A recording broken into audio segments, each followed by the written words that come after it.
Today is October the 20th, 2025, and this is the Economic Improvement Corporation Board, and I'm calling this meeting to order. And we will start out with an invocation by Denny. Sure. Everybody bow their head with me. Dear Lord, thank you for bringing us all here together. Please let us keep you in our minds when we're making decisions to affect this community. Please guide us that we fulfill your will for this community. In Jesus' name we pray. Amen. Amen.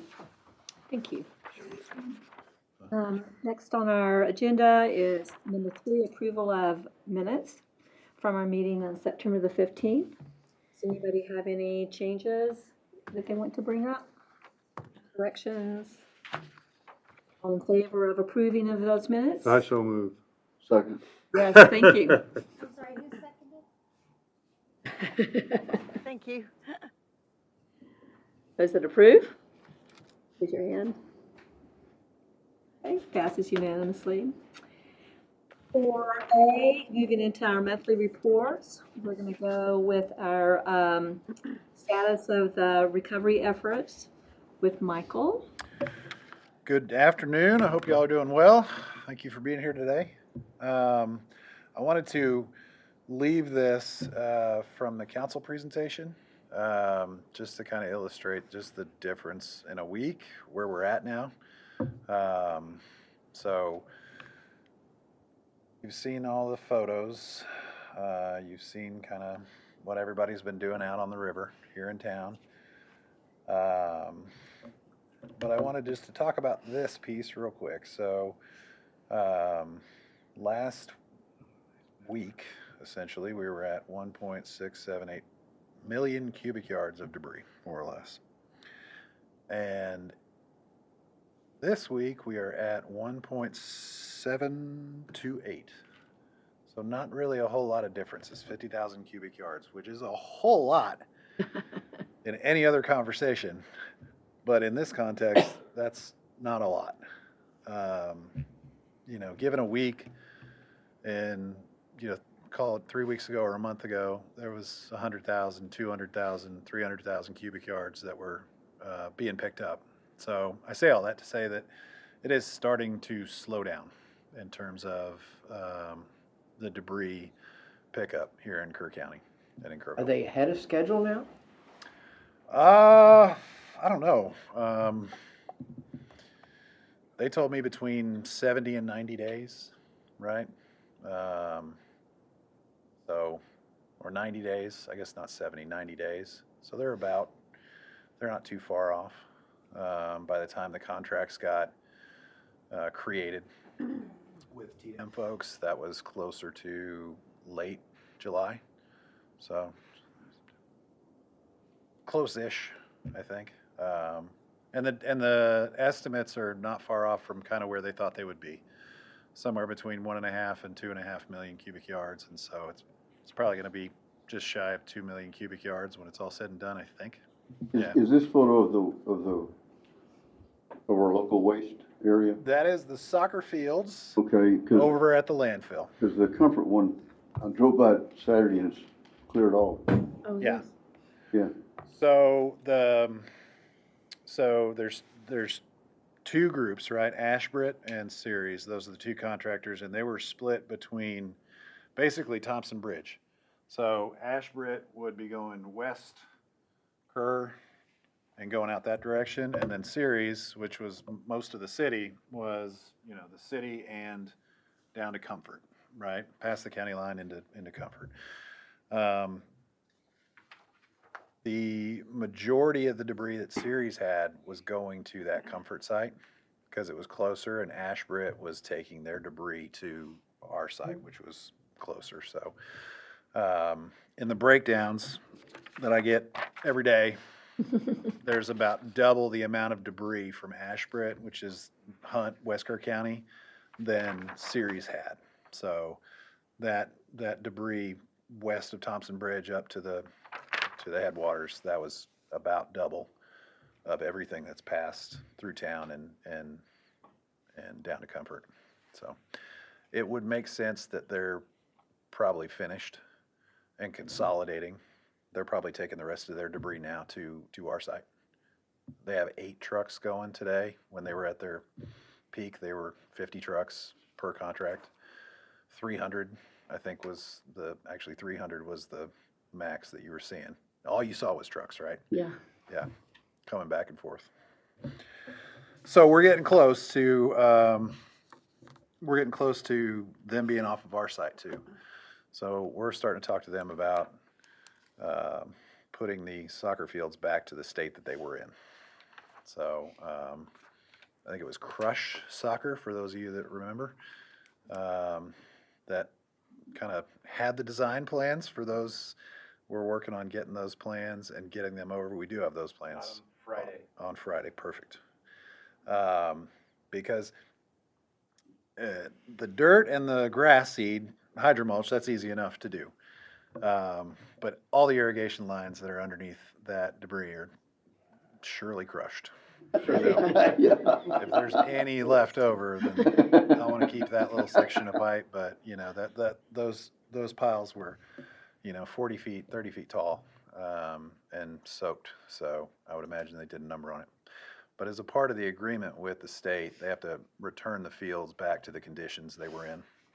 And so they've told us, I was on the phone with them this morning, they're just tell us what you need and we'll get it done. So it'll probably take a little while for the grass to grow in, so it'll look like a dirt field for a while. We'll have to shut it down while the grass grows in.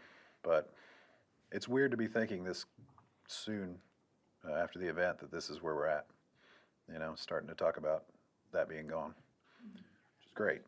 So that's my biggest thing. The biggest update is that it's starting to slow down, right? We are moving our way into recovery and remediation. We'll talk about that further down in the agenda too, and how the EIC can potentially contribute. But I'll turn it over to questions that y'all have about anything. Mr. Foster. I think it was the first meeting after the flood, we talked about permitting and what was gonna be allowed to be rebuilt, et cetera. And one of the properties we actually talked about was that apartment complex on G Street. Yes, sir. And it looks like they're rebuilding it. Is that gonna be permitted to be opened back up? So there's partially is my answer to that one specific. There's a measurement that FEMA takes into account, that the floodplain administrators, which are our engineering office, that's us, takes into account, and is it 50% damaged or more? Then this one's slightly further complicated because it's 2 buildings that are connected by a breezeway. So are they 2 buildings or are they 1 building? You ask 2 different people, you get 2 different answers, I think, right?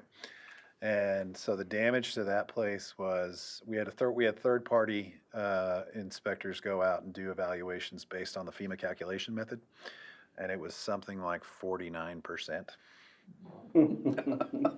Talk about a slippery slope for what is allowed and what is not. So it's a clear methodology that gets fuzzy as you're trying to do it, right? I just thought that one was in the floodway, not in the floodplain. Yes, and so we allow in the floodway, and in the floodplain, if it is built to an engineered standard. But then that also is triggered by how much damage has happened. So the most recent house that was built in the floodway is right next to the county park. Why am I blanking on the name? Flat Rock Park. The one on stilts? The one on stilts. Okay. All right. And so that one had to meet that standard of being on stilts. Now the Lux have been here for forever, right? And so it's the question of existing versus, pre-existing versus, post or whatever. But that one is a challenge. They are able to fix a certain portion of them at this time. The ones that they had their walls blown out, but not over 50%. One of them physically came off the foundation and was rested up against the other one, right? In our estimation, and that's not something that can go back. We're trying to balance all those needs, right? It's easier for us because we have stricter regulations than out in the county for the most part. We do allow that things be built in the floodplain, also in the floodway. We need to talk about that more on the city council level. The standards that it all has to be built to is it has to, be able to withstand a 100-year flood. Problem is, what's a 100-year flood? Anymore. That's a real good question. I don't know the answer to that, right? So hopefully that answers your question. So are those considered low-income housing? The Lux apartments, I think they qualify for some of that. Yes, ma'am. I didn't know if that was also taken into account. We certainly were cognizant of that as we were looking at it, but again, I think if it was over 50%, what would happen is it would have to be built to a higher standard, essentially, right? Built up, which would mean a full tear down on those two buildings that are basically closest to the water. Yeah. It's an interesting thing when you're dealing with with existing conditions, across this catty corner, or not catty corner, over by Loop 534 at the manufactured homes, the 4 that were swept away. One of them was built pre-FEMA, guidance on any of it, and then the others were built post, but they were all built to a standard that would actually still work today. And so I don't know the rhyme or reason to it. Sometimes it became a question of, I'm going to build it to this standard because here's what it is, although I don't need to, and I'm glad they did. Even, the houses still did, it was terrible that they washed away, but they're able to rebuild right there. I know several folks out in the county who they're going to have to move to at least another location within their property. So we don't have too much of that. You know what the information is on the big crane and everything they're building out that they're using out by the Ingram Dam? Do you have any information on that? So that's all part of search and rescue.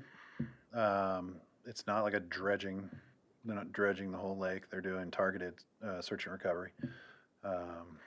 And that's what that is. It takes a long time to get all that put together just so you can get something in the water so you can start pulling it out. A lot of questions I've gotten was, why don't you just drain it? And then you can get in there and get it all out, because it'll turn into about this much really hard pack, and then immediately under it is completely soft. It's not, you can't traverse it very well. So they have areas that they are looking at that are specific, and that's what's going on there. Have they found debris in there that they're wanting to get out of there? Is that what they're... Yes, yeah. There's areas that they can't see. It's just part of that search and recovery. Search and recovery. Sorry, I get myself into trouble when I start talking about that too much. So I have friends that live in Hunt, and their understanding is that there was this plug that was cemented in, and that the goal is to work around that cement and pull that plug and empty the lake. But I'm hearing that that's likely not going to be what's going to happen. It's one of the It's one of the ideas. many reasons I'm glad I work here at the city and not at the county, because there's a old plug inside the dam, and maybe that's how they're going to get it out. I don't know.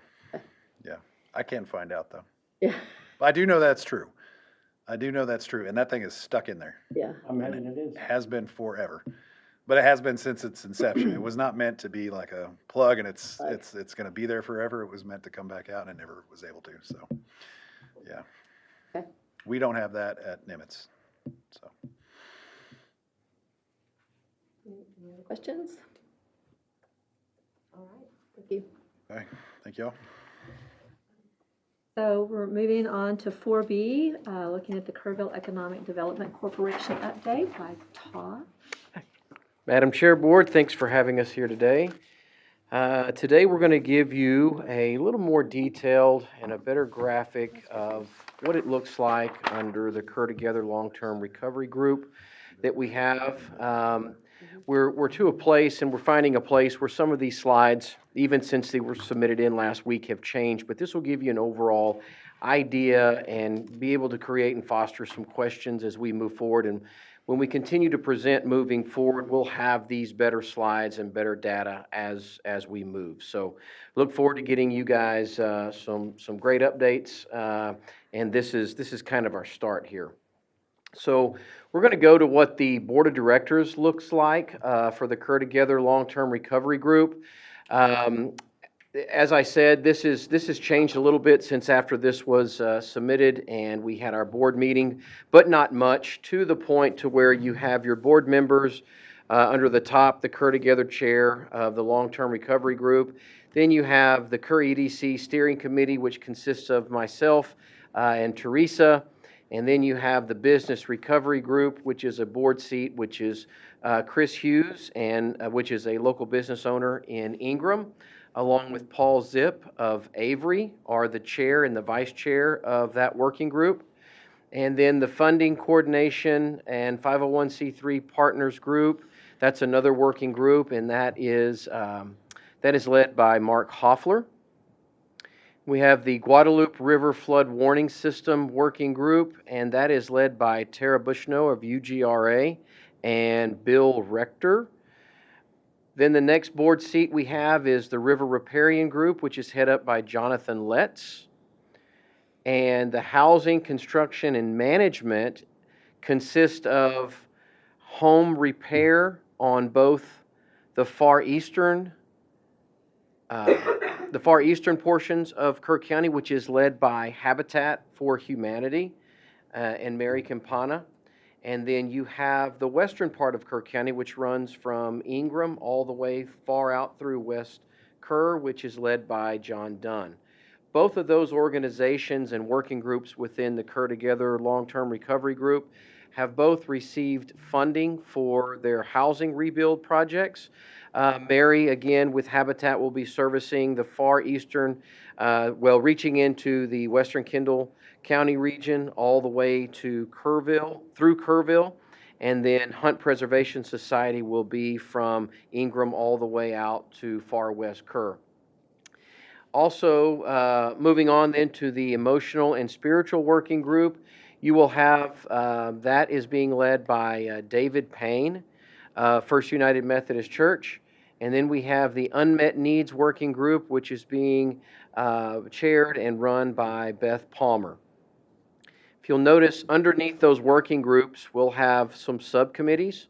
So under the Kerr EDC Steering Committee, we have Communications, which is led by Tim Rye and Kim Clarkson, and Governmental Affairs, which we have not put that oval in position yet. We will be soon going to look to fill that with maybe some potential organizations that already exist, so we don't have to go out and create another working group for that.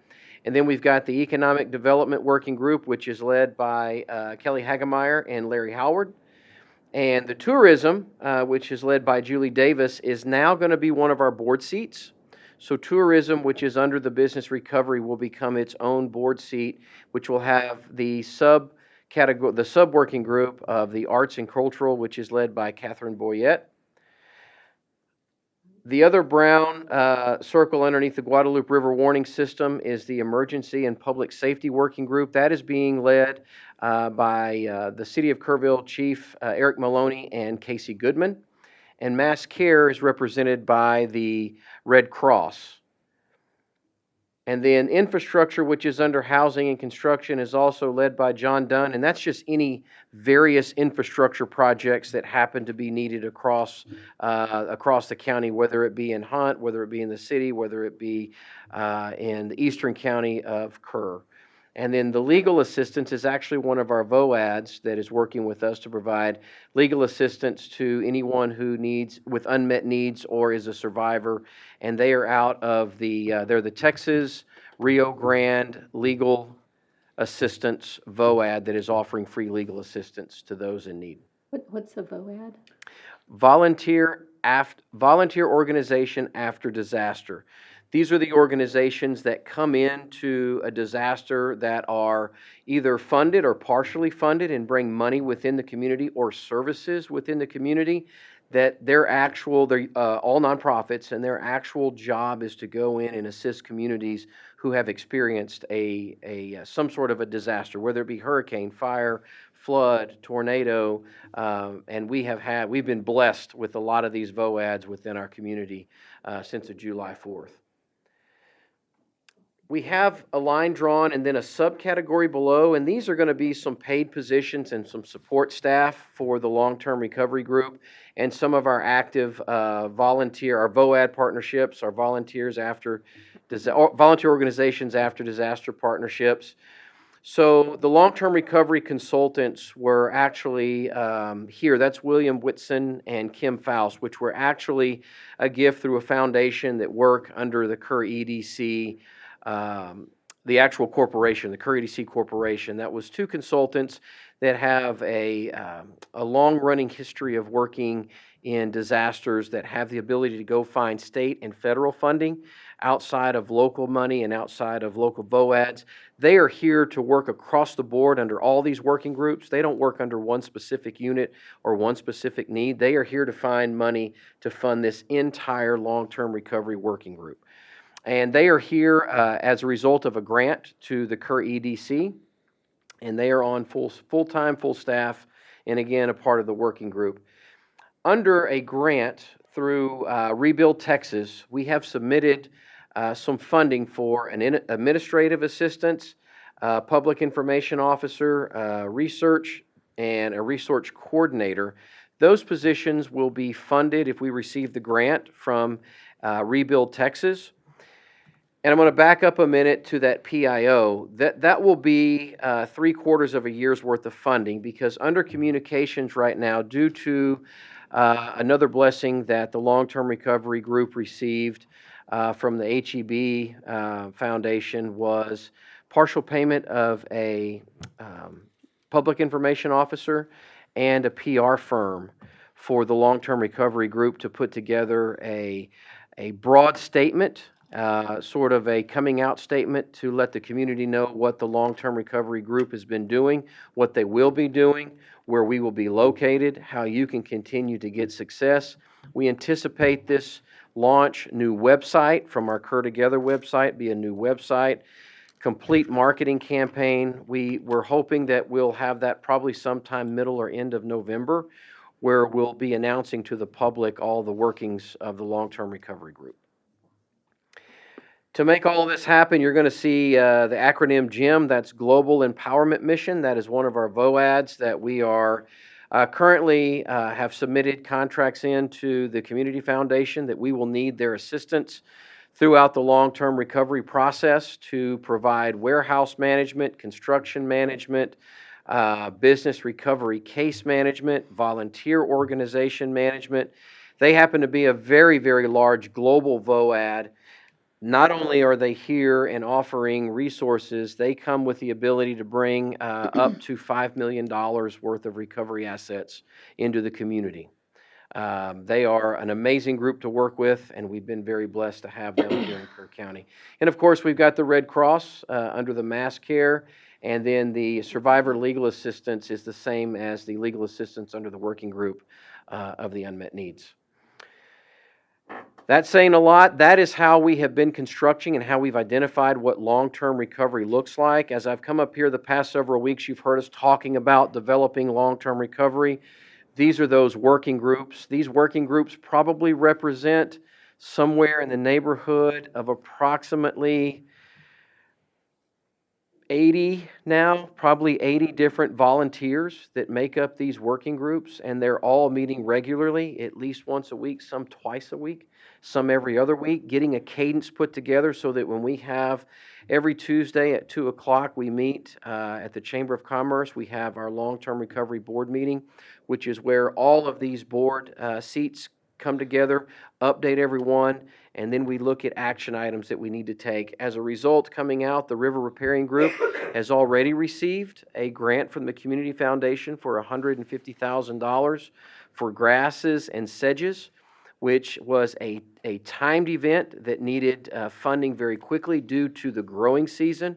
The growing season is, I believe, from November through February, and in order to get all these seeds planted and the sedges planted so that they can be dispersed to property owners along the river, they had to act quickly, and the Community Foundation was so gracious through our long-term recovery group process. They brought the grant in, we supported it, went to the Community Foundation, immediately got funded. So that's what our plan is to do further on. As we identify the community needs going forward, we'll come bring it before the working groups board, and then not only go to the Community Foundation for funding, but a lot of the state and federal funding options that William and Kim have identified. We'll also be making recommendations to those other funding sources as well. Any questions on the? Todd, I just noticed under the business recovery, you've got tourism and arts and culture. Is there not a need for some sort of a small business assistance under that So. stack? So what we have is, again, this has changed since we submitted this. So tourism is actually going to move up. Judy Eichner, our former chair and who created and started with us back on July 7th, Cur Together, has stepped down as the chair and has been replaced by John Dunn as chair and Jonathan Letts as vice chair. What that did was allow one of those subgroups to move up to a board seat. So we have moved tourism up to a board seat now. Now, under your business recovery consists of small business, large business recovery, and I'll give you some ideas here in a second where we are with business recovery, along with Kelly handling some of the current plus the long-term economic development needs for businesses. But our business recovery, I'll go into some detail here in a second of how business recovery is working with the small businesses to identify, number one, just to identify their needs, how many and what those needs are, and what we can do. We actually submitted the process of a grant today, and I'll get here in a second. We can talk about how the business recovery is assisting the small business. Any other comments or questions on this? Okay, going to move forward here. I already went through most of this. This is just the actual names of those that are chair and vice chair of those working groups and are responsible for the reporting to the board seats, and is also responsible for reporting out to all the other subcommittees so we can all keep up with what the other is doing. In the beginning, it's been very difficult, but we're kind of getting into a cadence. We're kind of getting to some software that Teresa was able to have donated to the long-term recovery group, which is helping us in our reporting out to each other, and then going to help us report out to the public with the PR firm and the public information officer. So this next slide is an example of a specific working group. So if you'll notice on the top bubble, we've got the Cur Together Long-Term Recovery Board of Directors, and we have a subcommittee group, which is the Guadalupe River Flood Warning System, which consists of Tara Bushnell and the UGRA, Kerr County representatives, City of Kerrville representatives, City of Ingram representatives, the Emergency Services representatives, along with public input.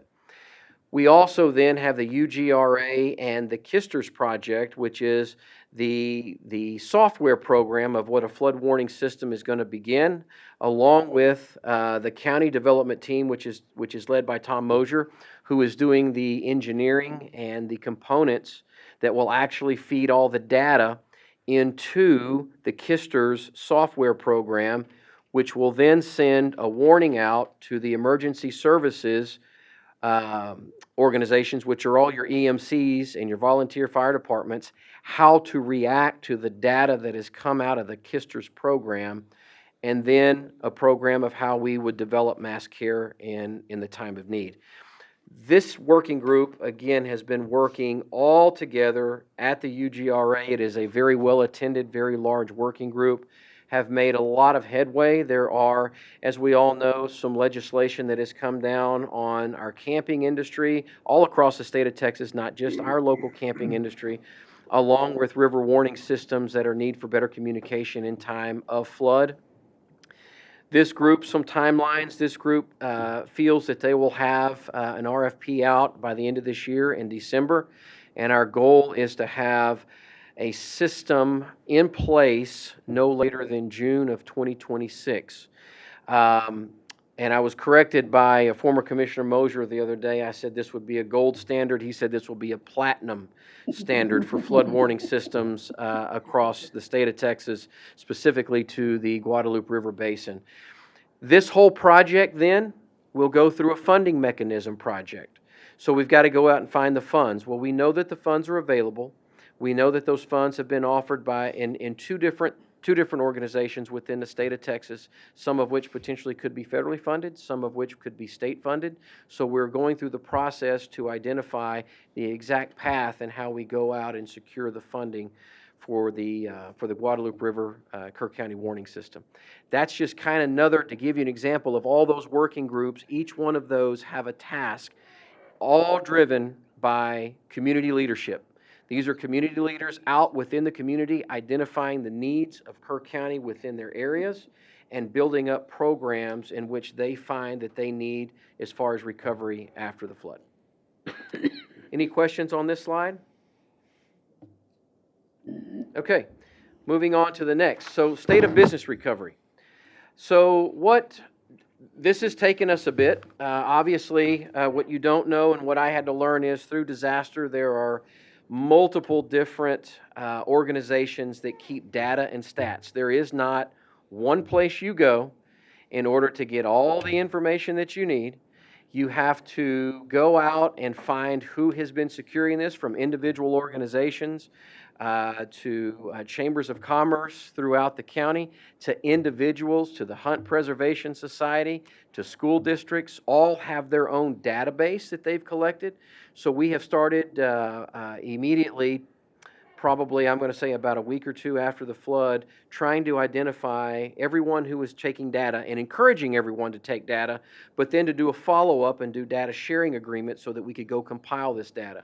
So some of the data that we have now specifically to businesses, after the data cleanup, which was Teresa had another one of our nonprofit VOADs help us combine a whole lot of data, clean it up, and we are currently looking at somewhere in the neighborhood of about 260 to, as of early as Friday of last week, maybe 300 affected businesses that were affected in Kerr and western Kendall counties. That number has grown because we think we have found another database that we did not have access to, hoping to get that cleared up by this week. So somewhere between the 260 and potentially 300 plus or minus when we get the other data list, to make sure by accident or someone submitted it and didn't think they submitted it. So that were identified, and that is directly and indirectly affected by the flood. Directly, we mean had direct flood damage. Their property was damaged, their business was flooded, or they were the renter of a facility that was owned by a landlord that was affected direct by the flood. Of the 265, 74 business self-identified as a direct impact, and over 90% of those businesses were contacted by the Business Recovery Working Group. Physical, we took the list out, we broke it down, we were what we were calling intermediate business case managers, where we physically contacted these businesses and said, what state of recovery are you in? What are your needs? What does your rebuild look like? What does your estimates look like? Let us know, break that down for us by total rebuild, break that down for us by what your material costs are, and what professional services you think you may incur. By doing so, we have some very, very accurate data numbers. Others are still in the process of developing that data, getting with their contractors, getting with subcontractors, getting their permits together, identifying, do we want to change this space this time? How do we go back? So we don't have 100% accuracy, but we have, under these 74 direct, we have the camps, the vacation rentals, retail, the service industry, the restaurants, and the agricultural and residential and nonprofits, broken down by the 74 direct impact. So the Business Recovery Group said, well, first order here is to go out and identify these businesses, get estimates, and let us help with the rebuild process. So we developed a program with the encouragement of the Community Foundation, which we have submitted in today for review. And what we have come up with is total materials needed to recover those 74 business, and then the total rebuild estimates. If you will look, it's roughly $24 million in materials needed, and a total off of a total rebuild estimate of about $59 million. If we remove the camps, the 8 camps from that sector, we have about $6.3 million in materials and $14.6 million in total estimated rebuild. The camps obviously were a big variable. There was a lot more damage to the camps. And then there are those, again, these are those that were affected, the 8 camps that were affected directly by rising water. We know we had other camps on the North Fork that were affected by legislation as well too. They are not reflected in these numbers. These are direct flood-related rebuilds. So our other partners, obviously, we had FEMA and the SBA programs in town. Many of the businesses were very hesitant to accept loans early on, looking for grant money due to the higher interest rates. The SBA has been working with us, and I am very pleased to tell you that the SBA has not abandoned Kerr County. We stay in constant contact with SBA, urging everyone to go out, contest. If you got a high rate, you need to appeal that rate. If you got turned down, you need to appeal that turn down. If you were in the process of having your loan looked at and you waited over a 2-week period prior to submitting the requested documents that they needed, you could have been removed from that list and withheld and withdrawn, even though you just have to call them back up. So what we're wanting to do in our business proposal is when we surveyed these small businesses that said they needed assistance, like the individual needs that we have, there's 27 funded case managers that are working across Kerr County and Western Kendall County to actually help individuals go through the process of finding needs, home rebuild, rental assistance, car replacement, RV replacement, that were funded through the Community Foundation. Well, when we surveyed our business individuals in need, they requested a business case manager as well. They're small business, right? They don't have the time to go through this process, sit down with SBA. They got a business to run. They don't know where their documents are, what documents, a little confusing. They have the gray fog, they're struggling. So we are in our proposal, we are going to propose that we actually have case managers, and this is very rare. We have talked to many of the VOADs and a whole lot of people that Kelly and I, that we all go to for help to say, hey, what are you doing in business recovery? We are requesting case managers for business. This is not normal for businesses during a disaster to have case managers. To your point, Kyle, to literally go help the small business, go to them, find out what their needs are, assist them in getting what they need, both in the direct impact, because we have a large number of indirect impact too. Inventories are low, took all their money out just to stay in business, don't have the funding they had to buy their Christmas inventory or their spring inventory. So moving that forward, that is going to be part of what we're wanting to do under the business recovery, is to get those case managers. Lift Fund is still partnered with us right now. They just received another round of funding from Bank of America, about $1 million. Lift Fund is doing everything they can do with their grant pools and their loans, their grants. If you'll look at 8 loans distributed at $371,000 versus 285 grants awarded, totaling $2 million. Job retained under those amounts. These are reported directly by Lift Fund.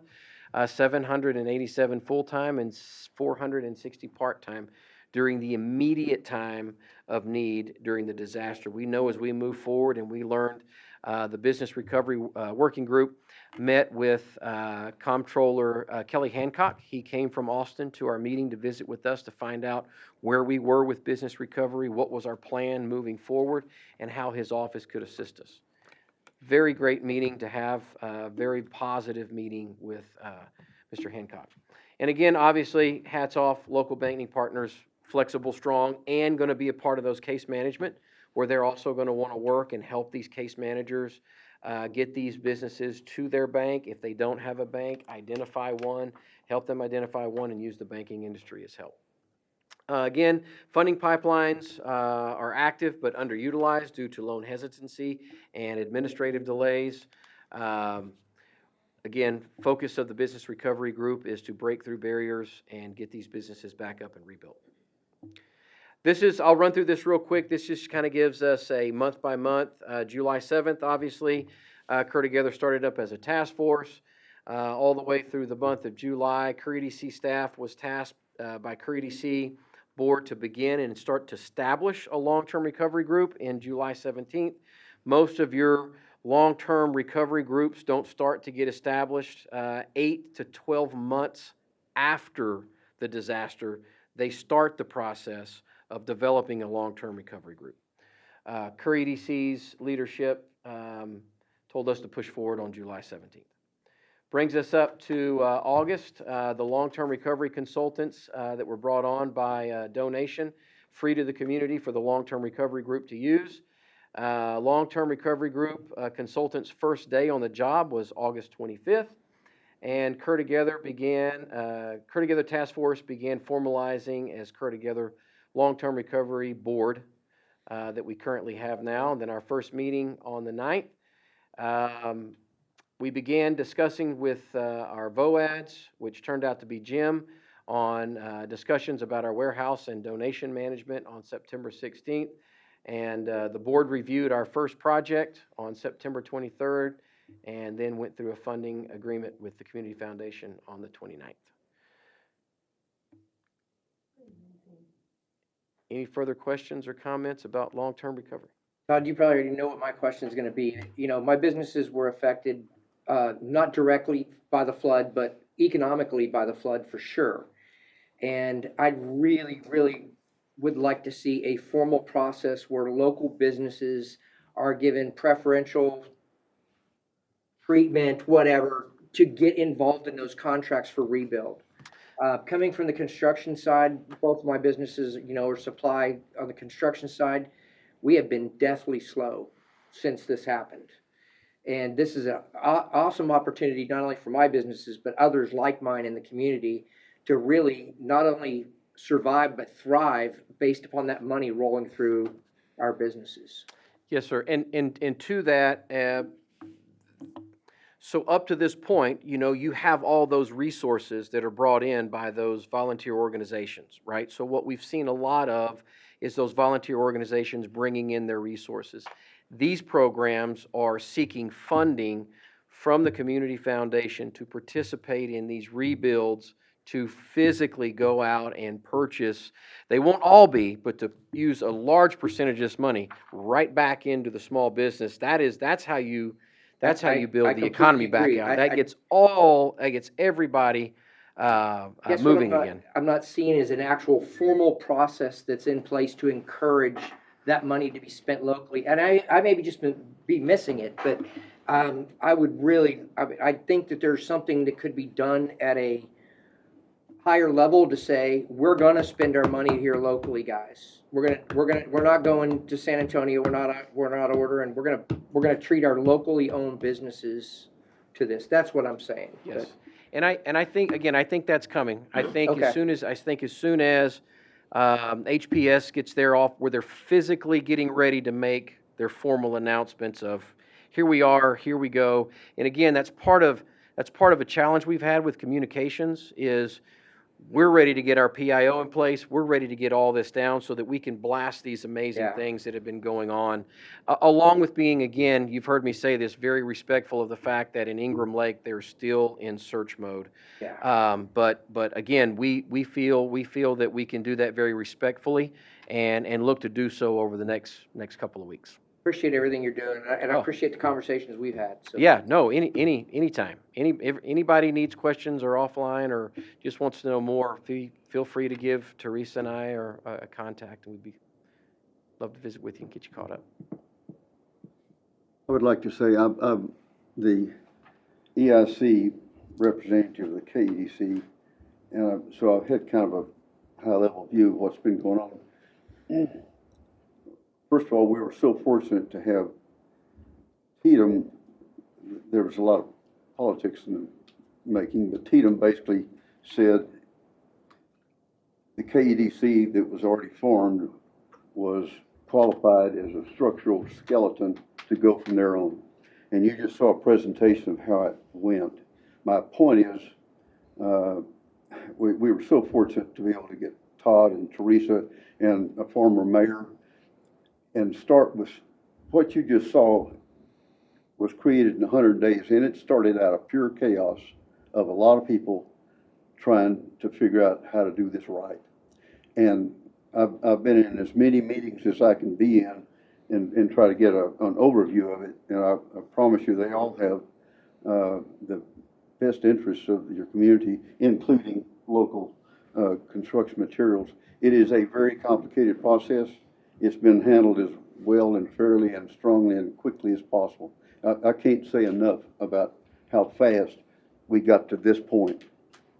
And I commend you all for that. Well, and thank you, Beck, and I know everybody, the outpouring of our local, the resilience of these volunteers keep us rolling. I mean, there is a heavy push to don't let off the gas, keep moving, and there's a lot of that. And Beck, again, I thank you too. I appreciate you being there for me to lean on you on a lot of those different conversations, just to make sure, hey, are we still on track? As long as it's big picture and not the details. Thank y'all. I appreciate it. Thank you. Thank you, Todd. It's excellent. Okay, we're moving to 4C, and we're going to look at our EIC project status updates, and Michael will go through those with us. Trina stood up. I think she wants to do it, but no, she sat back down. Okay. One of these days, we'll be able to get the downtown area streetscapes off of this list. K-Pub obviously has a lot of things going on as well. And so I have no update, but it's essentially the string lights that would go over between the parking lot and Vocals Engineering, right there. Probably not the highest on the priority list right now. I can make it that, but Mike, I like it when Mike answers my calls. So no, everything but that is done. And so we'll see how long that actually takes to get that piece finished. Interesting piece of news, related to that intersection. If y'all might have seen,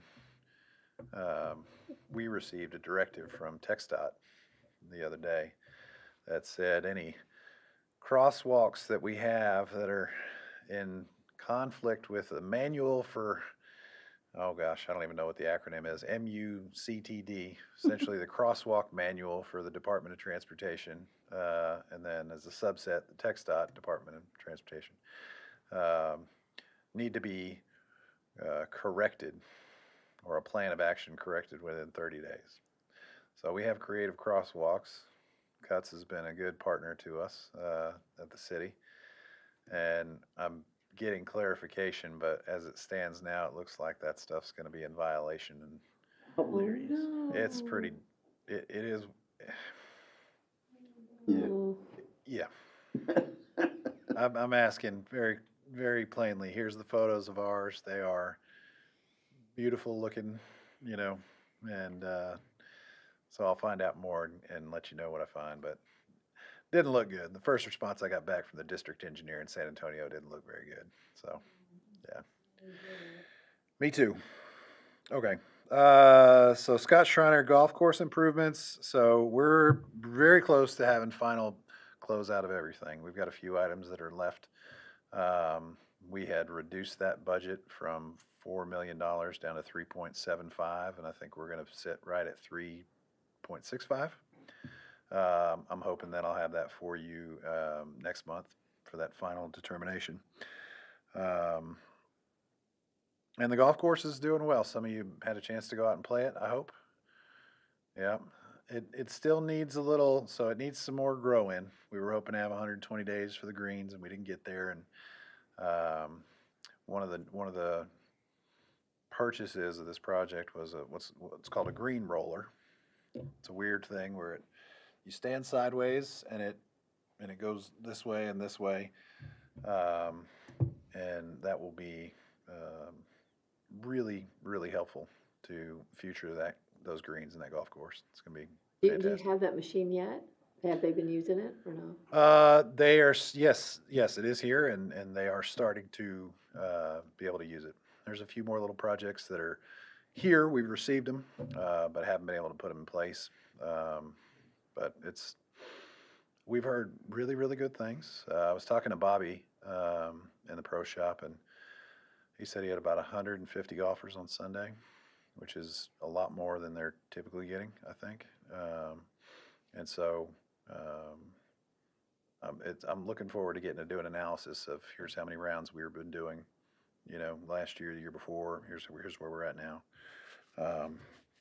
And hopefully our estimates aren't off on what we assume. So, lots of good things. So that project is moving along well. The Olympic pool renovations took a little longer, obviously, than we all wanted them to, but the budget for that, the other projects were reduced to make room for this.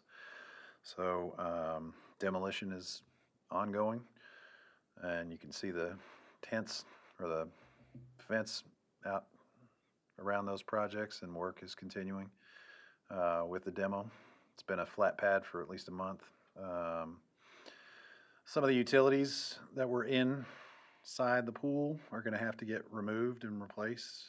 We put a $50,000 contingency in there for that. We were hopeful that the pipes would be in decent shape, but they're not. They're pretty old. They're as old as the facility itself. And so they're going to have to get replaced. But again, that's accounted for in the budget. So more to come on that. Cali Theater is back open. They're still working on some punch items there. So while the project is finished, they're still doing a little tinkering, little items before we can release that fully. And once that's done, we'll have a full breakdown of the costs. But as it stands now, we had reduced that project budget down to about 3.5, and I think we're going to be well under 2 for that project, which is great. I don't want to give you all those numbers until everybody signed their final letter.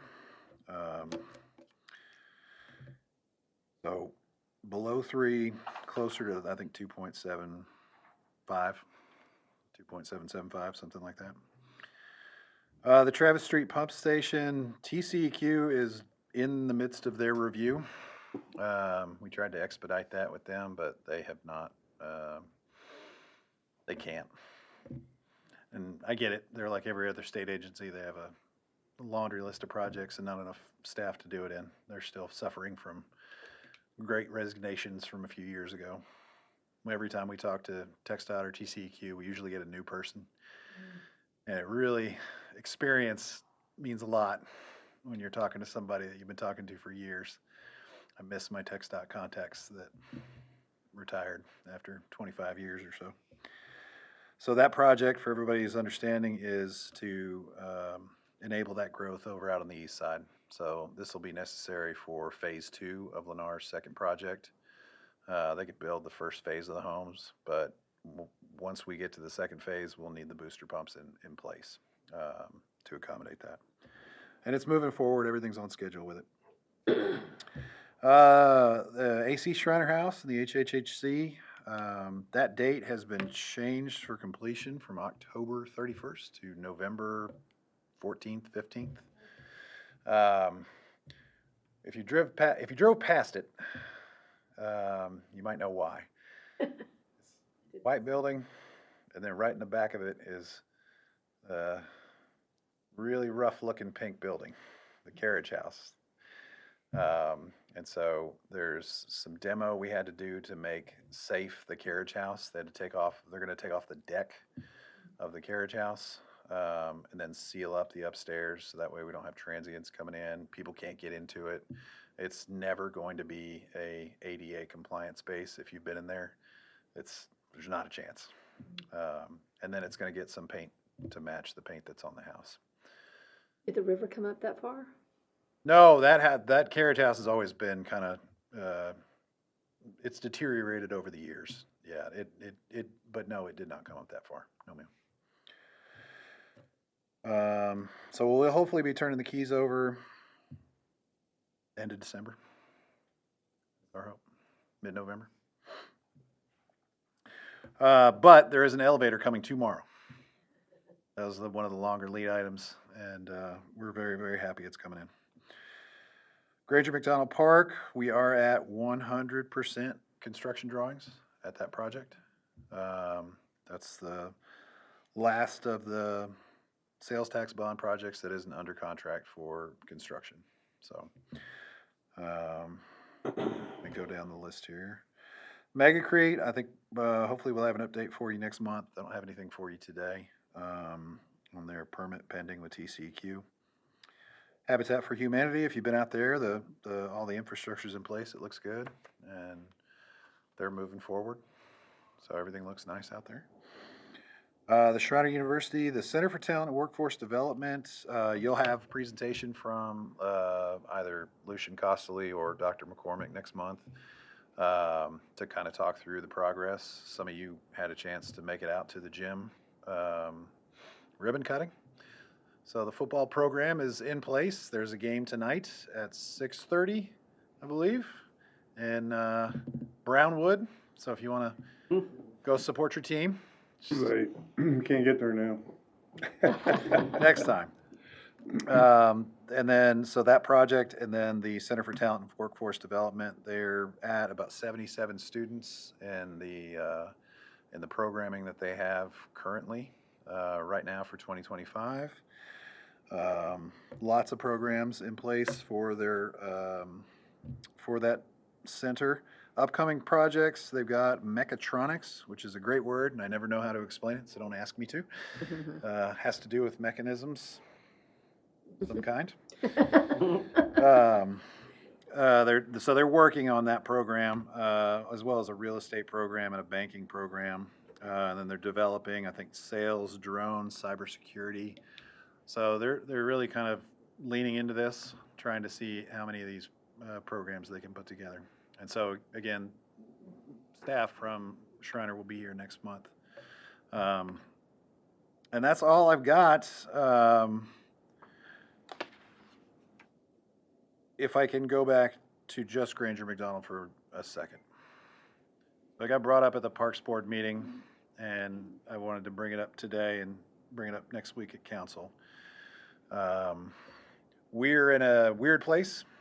Todd and his team and then all the long-term recovery, they're working their tails off to figure out all these unknowns.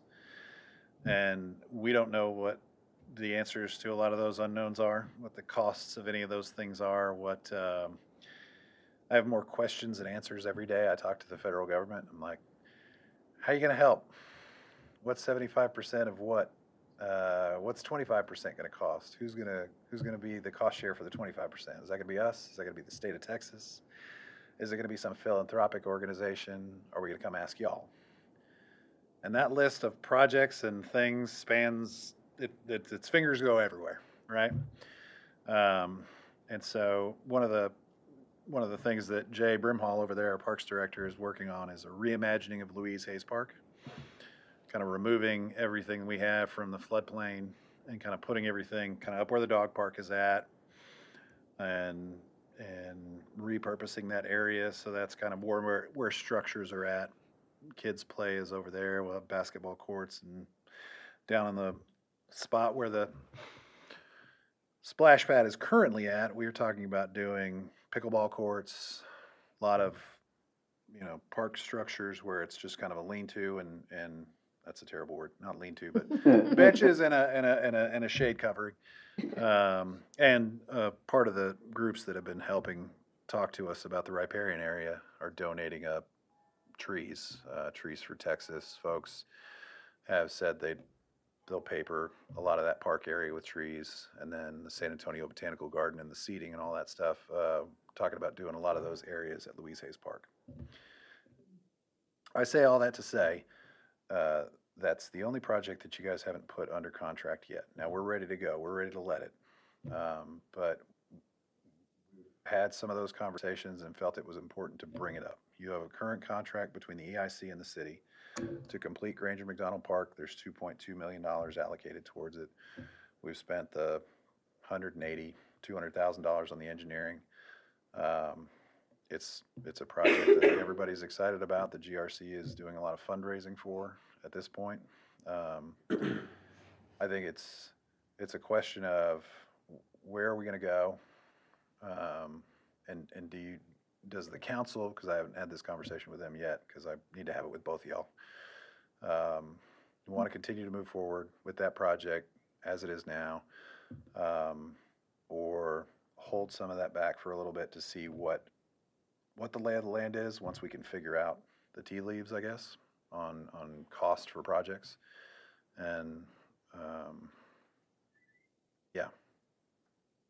What problems has the flood added to that whole development down there, along with the UGRA space? I mean, is it Nothing.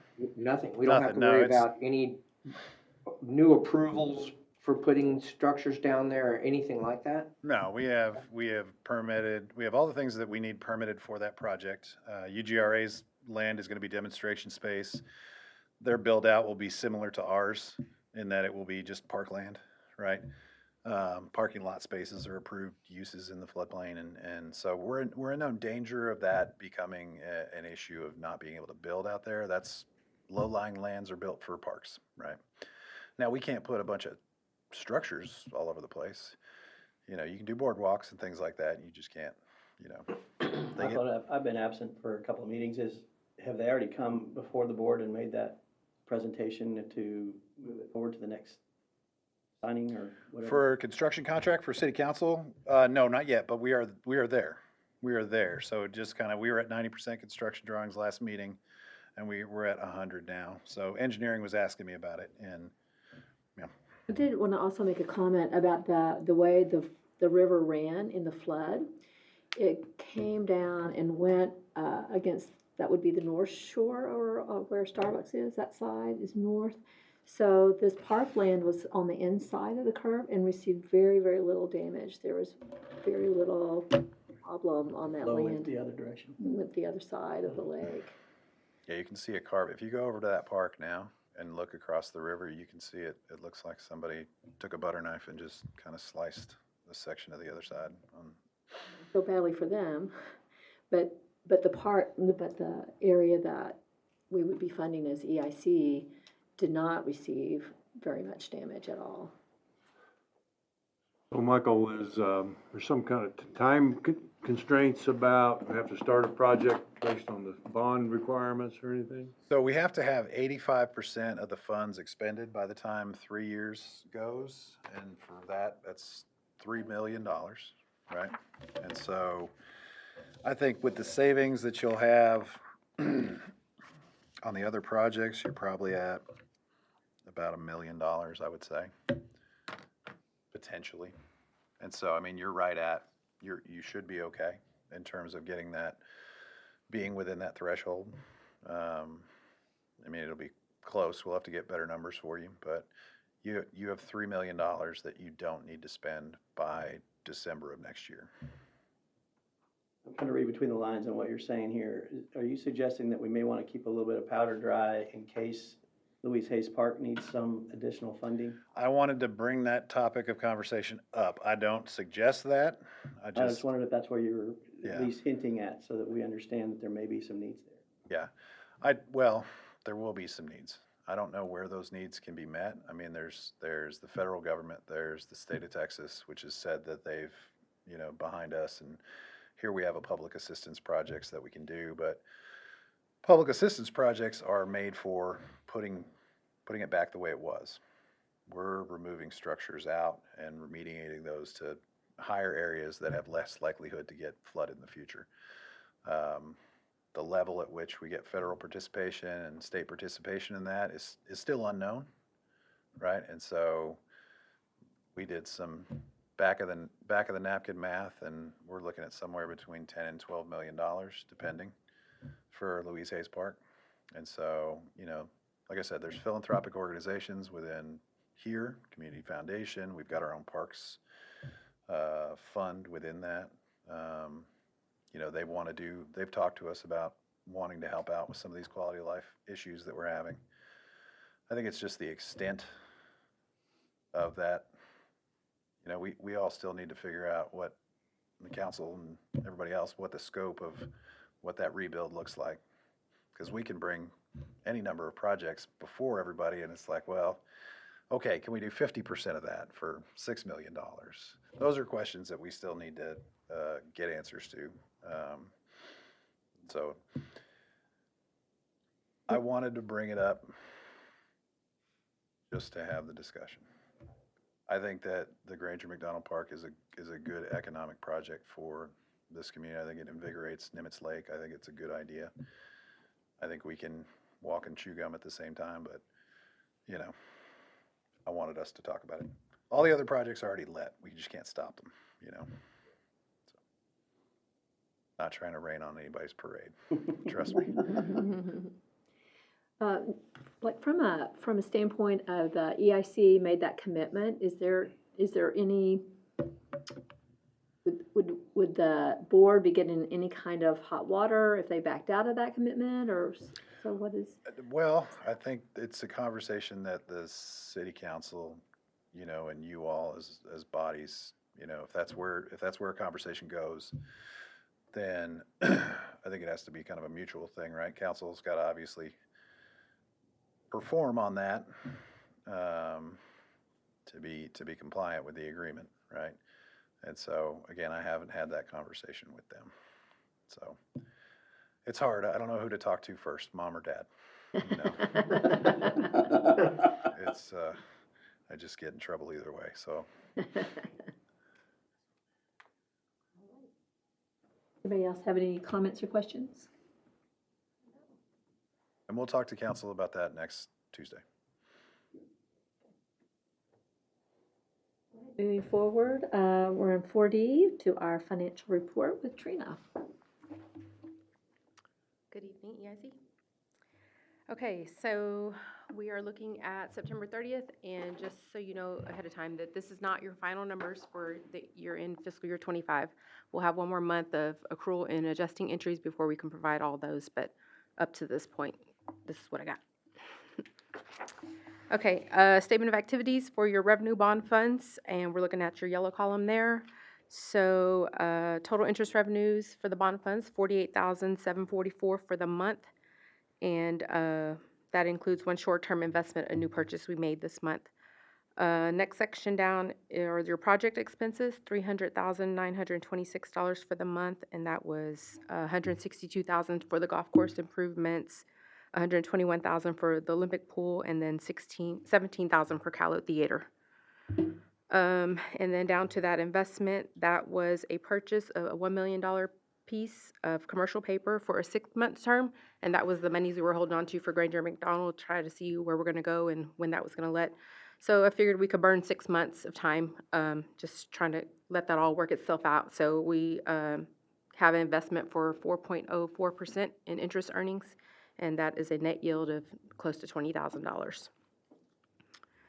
And down to basically your bond proceeds less your project expenses at this point leaves you $11,703,000 to work with. And then your interest earnings have been, after arbitrage, holdback is $1.4 million that you have gained. All right, any questions on those bond funds? All right, moving on to statement of activities for your operational dollars. Your revenues here, so your September sales tax was $464,663 for the month, and that is up 2.3% over last September. Now, notables for this particular month is this was the July flood disaster month. So manufacturing was up 67%, wholesale trade up 15%, and real estate and rental leasing was up 34%. There was a huge sales promotion in the manufacturing industry, which helped drive that increase there. We did see an uptick in property rentals for those displaced victims. We had a lot of folks working to get a place for folks to stay. But then on the contrary, construction was down, as Mr. alluded to, 113%. Retail trade down 4%, and the food service was down 2%. Rebuilding had hardly began in July, but there was an influx of goods and food provided to all the workers out there all this month, so that impacted that a little bit. But we do expect there to be a lot of positive changes coming after this month. Keeps on going. So year-to-date, that puts you at $5,110,000, and I'd like to say at this point in time, you met budget for the year by $6,200. But as I said, we are currently in the process of closing out fiscal year 25 books, and that may change a little bit. October sales tax came in last week, and that was up 11%. So very nice start to the new year, and I think we're going to see it grow a little bit because of all the recovery efforts. All right, your next revenue down is your interest income, $26,270 for the month, and year-to-date earnings, $319,000. So you did better than budget by $166 for the year.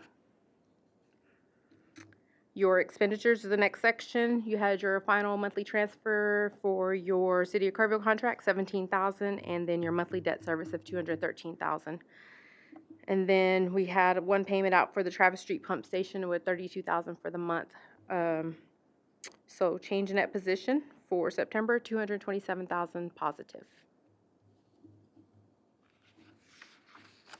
All right, here is the cash flow. Basically shows what we project for fiscal year 26, how it's going to start out. At the end of September, your remaining cash balance was $5,575,000. And then do keep in mind, you have 2 investments on the books, so when those mature, that cash will come back to you. And then your last slide here is your financial analysis. So your top left chart is your sales tax comparisons, the fiscal year actuals and budget estimates. Looks like the 12-month rolling average was about 1.9%, close to 2% for the year. It's pretty good. Your bottom chart is your cash and investments, actual balances. The tax pool yield is currently at 4.37%. And the day of our last meeting, the feds met and they cut interest rates by 25 basis points. That was the first time since December of 24. So we'll start seeing those shift a little bit. They are expected to meet at the end of October and then again in December to see what they're going to do to the economy. Because of that, you had a maturity of a U.S. Treasury note you had on the books. It matured on the 15th of last week. And that was $1 million piece. We went ahead and reinvested that for y'all so that we can hold on to those little bit higher yield for the moment. And that was a 9-month. And then your right chart there is just your remaining project commitments that we have coming out of your operational dollars. All right, that concludes the report. Any questions? Are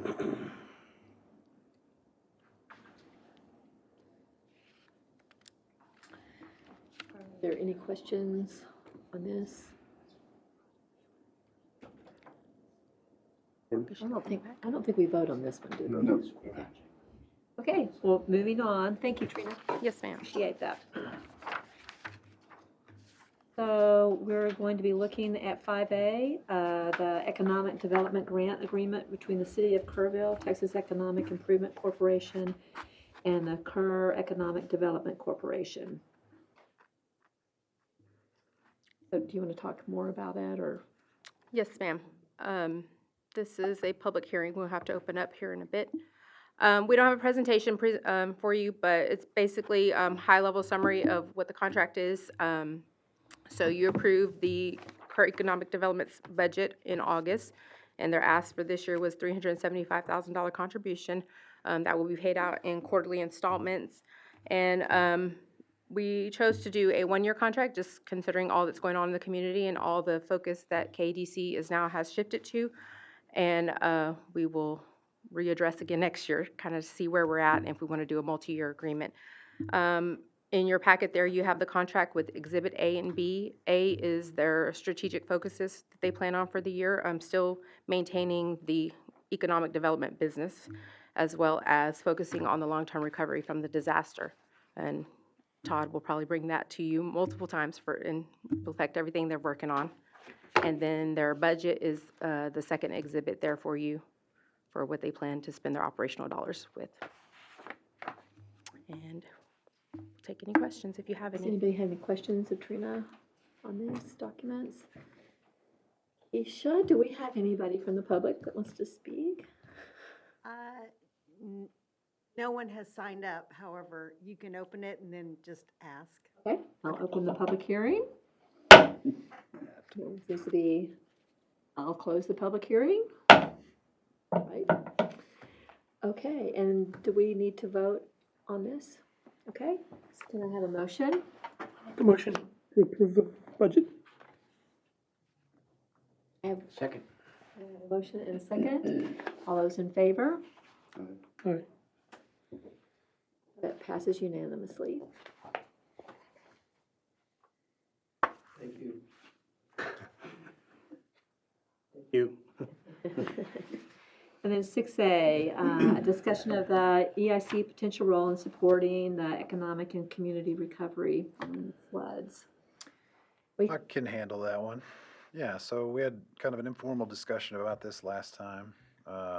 But as you heard today, Todd and Teresa and their group are putting together numbers for requests, asks, and where those go and who funds those, who knows. And so I think that it's not unreasonable to think through EIC being approached about helping out in some way.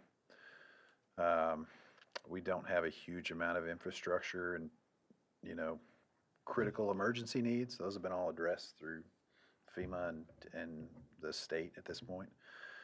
But you heard that presentation. There's a long list of projects that will probably be considered.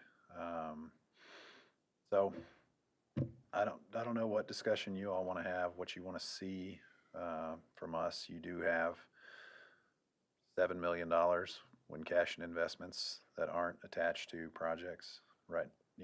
We'll have in this coming fiscal year.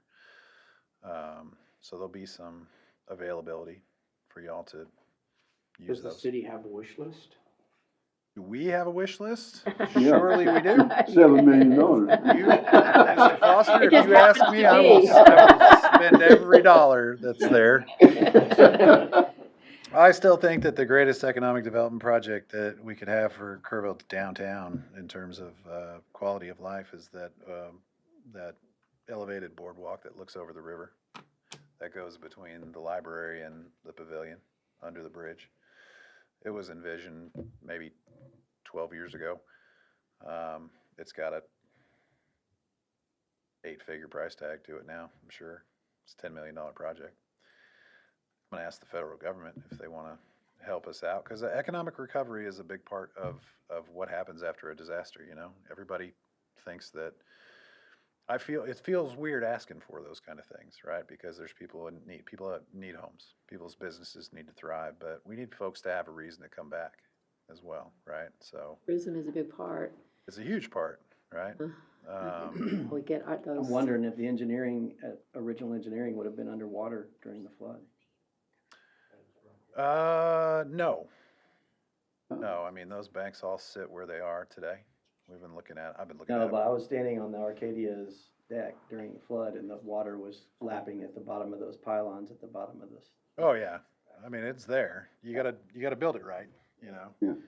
But the water that comes up, there's some challenges to it, Yeah, it's the Arcadia Loop, right? The Arcadia deck, stretched all the way across essentially. We I can also come up with a laundry list. Well, Think in but terms of a lot not. of things to be, get some numbers first. I mean, you don't really even have, Right. so we just keep your powder dry and see what develops, I suppose. And also think in terms of what you want to see in terms of, do we want to keep our eye on some of the longer term kinds of quality of life projects that will, or would it be more towards the short term, what needs to happen now? So we can kind of have a little bit of discussion about what your vision is for the EIC's involvement. How you want to look at helping in the flood recovery. Is it for long-term projects that'll span 4 years, or is it for something that needs to happen short-term? Or do you have even though we don't have particular ones in front of us, do you have a feeling or what your expectation is and how you want to see the EIC help? You know, the types of projects that you all can do are varied, right? Primary jobs projects, infrastructure projects, quality of life projects, all those things fall under your purview, right? So, I think it would be a good idea if we took input from maybe the Parks and Rec Board and the city council perhaps on what their priorities are, and then we can probably look at it that way. Otherwise, we're just kind of fishing around for something to do. Sure. And if we wait and take advice from those that are right there in the middle of it, maybe that'll help us narrow our focus a little bit. In the long-term recovery. Yes. We'll find out groups. which projects don't get funded otherwise. yeah. No use us trying to fund something and then in the end, we could have funded it. By somebody else. Yeah, and we'll have, I mean, our starting point for all of these is, here's a public assistance project through FEMA. And then here's a conversation to the state to say, hey, here, can you help us with the gap between what FEMA will pay and what we can pay? And then if there's a gap there still, Community Foundation potentially, or someone like them, are you willing to help fill that gap? And then if there's another one, you know, what I've always heard from the EIC is the last mile, you know? And so I would bet there's gonna be a last mile on a few projects here to come your way. I'm also kind of concerned about giving some time so that we really have any forecasting ability of what our tax income is going to be as a result of this. And I don't think we know yet. And I feel pretty cautious about it. Yes, sir. Yeah. I mean, there's wait and see is not a terrible plan either, right? Yeah, I think that's what I'm hearing, is that we want to wait. Still And early, not- yeah. And still that, early. I mean, that, just wanted to help us get a philosophical baseline of what we're looking for, and that, I think that idea of really waiting to see what really has to be, I mean, the where way we're needed. this board functions is the projects come to us. Right. We don't go find the projects. That's Right. not the way this works. We always are the ones that are asked as opposed to asking for Right. opportunities, so. Well, like initially, You know, the money is out there. We have a little bit of money to give. Yeah. So the fact that you know that as things come through your office, then hopefully we will find the ones that make sense. How long will it take to know what the federal government, state government will pay for and what will be left? Yeah, I bet. I mean, are we talking 6 months or a year or? you want me to read you want me to tell you how a watch is made? First, I gotta reopen. What do they say in that movie? Just, let's just watch the time. I don't know. I think everybody's moving as fast as they can. They say at the federal level and from the state that we are well ahead of where other disasters are in terms of time. Talk to your friends and neighbors and people that talk to us say, why aren't you guys already finished yet? You know, so I think it's going to take a little while because, again, we don't know what we don't know. There's gaps in this that we haven't even seen yet. So we've got a lot of people working really hard to find that answer as fast as we can. But I would say, yeah, well past 6 months to a year for a lot of it, you know. They're still trying to work out Harvey money in Houston, what, 2017? Yeah. Right? So, Well, I think the other thing too is that if we're ever in the position where we are asking for funding from the state, the federal government, the community foundation, if we can tell those partners, hey, listen, we're not asking you for the full boat of what we need. We've got the EIC that's willing to step in and, you know, take us that last mile.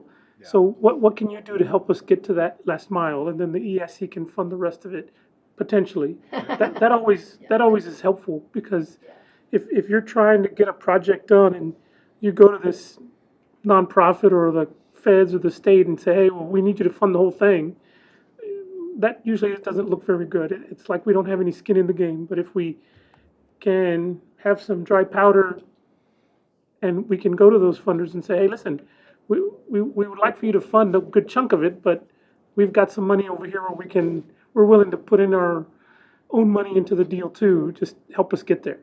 And that usually looks better, I think.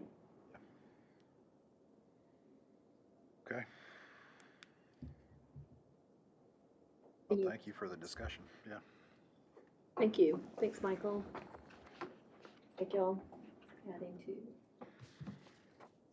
So number 7 on our agenda is executive session. I don't believe that we're gonna need one. And, are there any items for future agendas that you'd like to see added for our next? Okay, in that case, it's 5:25 and we are adjourned. All right.